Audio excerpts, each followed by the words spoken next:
열왕기상 1장 33절에서 35절.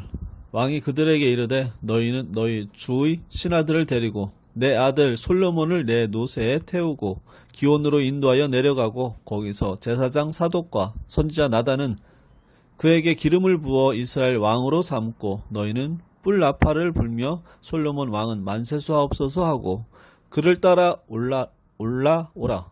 그가 와서 내 왕위에 앉아 나를 대신하여 왕이 되리라. 내가 그를 세워 이스라엘과 유다의 통치자로 지명하였느니라. 열왕기서는 다윗을 이어 솔로몬이 이스라엘의 왕위를 계승하지만 왕국은 분열되고 결국 멸망하게 된다는 내용이 기록되어 있습니다. 하나님의 나라 그리고 그의 백성은 열국의 노예가 되므로 그 모습은 처참합니다. 그러나 하나님은 그 백성을 포기하고 버린 적이 없다고 말씀합니다. 이 모든 역사 속에서 하나님은 이스라엘과 함께 계시며 하나님께서 다스리시고 계신다고 말씀하고 있는 것이 열왕기서입니다. 아브라함에게 언약하신 말씀이 이루어지지 않고 실패한 듯 보이지만 멸망한 이스라엘 왕국에서 참되신 왕이신 예수 그리스도가 오십니다. 지금 본장에서 보면 아도니아가 패권을 쥐고 하나님의 언약을 실패케 하려고 합니다. 하지만 하나님의 언약은 변함이 없고 그 언약은 성취됩니다. 그 나라는 견고합니다.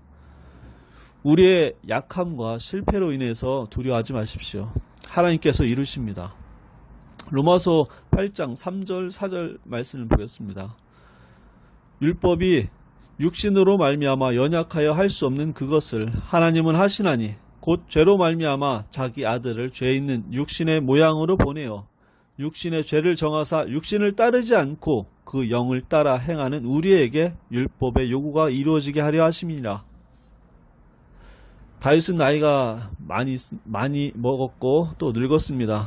기력도 쇠하였고 무력하다라고 말하고 있습니다.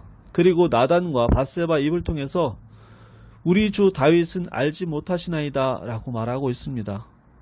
이런 모습, 아도니아는 이런 모습을 기회 삼아서 다윗에게 반기를 들고 일어섰습니다. 자신이 왕임을 또한 자처하기까지 합니다. 그는 병권을 쥐었고 요압 장군과 제사장 아비아달까지 포섭했습니다.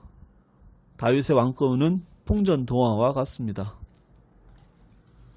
아도니아는 아버지 다윗에게 한 번도 섭섭한 일이 없었다라고 얘기할 만큼 척척 처신에 잘 맞는 행동을 했습니다. 17명의 아들 중에서 그는 단연코 믿음직스러운 아들이었습니다. 그런 그가 갑자기 뒤돌아서 아버지께 칼을 내민 것입니다.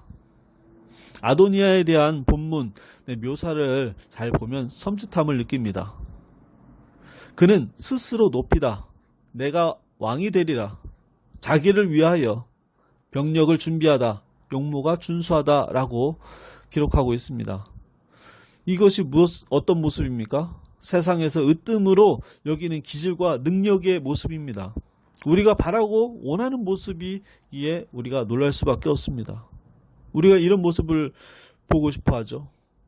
스스로 높이며 자존감이 있고 왕 같은 모습이고 또 자기의 일에 열심히 품어서 자신의 능력을 향상시키고 용모 또한도 준수한 모습, 너무나 좋은 모습입니다.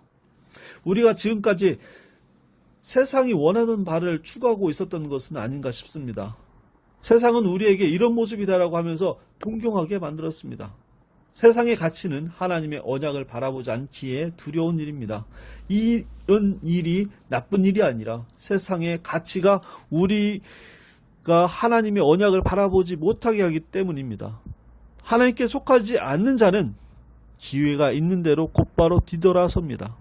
하나님의 일을 거역하고 거부하고 주저함 없이 나아갑니다.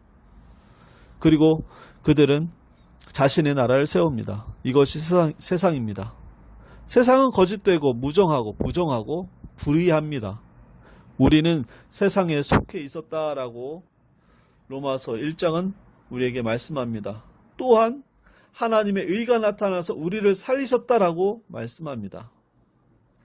하나님의 은혜로 우리는 세상에 속해 있었지만 세상의 것을 바라보고 세상의 것을 추구하지만 우리는 하나님의 은혜로 살림을 새로 태어남을 얻었습니다. 구원받았습니다. 로마서 3장 23절 24절 말씀에 이렇게 기록되어 있습니다. 모든 사람이 범죄하였음에 하나님의 영광에 이르지 못하더니 그리스도 예수 안에 있는 속량으로 말미암아 하나님의 은혜로 값없이 의롭다 하심을 얻은 자 되었느니라. 그렇습니다. 우리는 하나님의 은혜의 자리로 나와 있습니다. 너무나 감사한 일입니다. 그런데 지금 아도니아는 하나님의 일, 그것을 거역하고 세상을 쫓았습니다. 하나님께서 이루시겠다고 하는 다윗을 통한 하나님의 나라는 이루어지지 못할 것처럼 보였지만 무력하고 노쇠하기만 한 다윗의 왕권은 솔로몬에게로 이어지는 것을 우리는 알 수 있습니다. 하나님의 나라는 위태하지 않습니다. 넘어지지 않습니다. 견고합니다. 우리는 우사 사건을 기억하고 있습니다. 다윗이 언약궤를 수레에다 싣고 다윗 성으로 가져오려고 했습니다.